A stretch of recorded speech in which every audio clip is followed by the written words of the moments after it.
It seems to be widely accepted that if Congress passes a piece of legislation, it becomes law, the law, that the President and Executive Branch must not only follow and obey, but must enforce. Likewise, if Congress appropriates money, the President must spend that money the way Congress wants it spent. Of course, the President could always veto the legislation, but if Congress overrides the veto, then it becomes law anyway, and all that applies, right?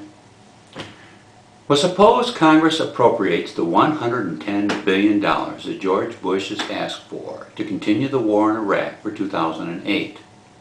Well, that's all well and good for George Bush. But suppose Congress does it again in 2009. What if Ron Paul becomes president? Does that mean that he must spend that money and continue with the war? What if Congress fails to repeal the Patriot Act and it remains law? Does that mean that President Ron Paul must continue to allow the FBI and CIA to spy on American citizens?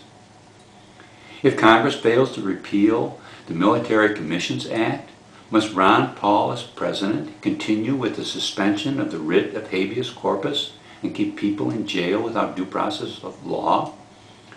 Must waterboarding of prisoners continue as an interrogation technique? Must forced disappearance and secret detention be continued as a practice? What if Congress passes the National ID card bill? Does that mean Ron Paul's executive branch must implement it? Is that what checks and balances is all about?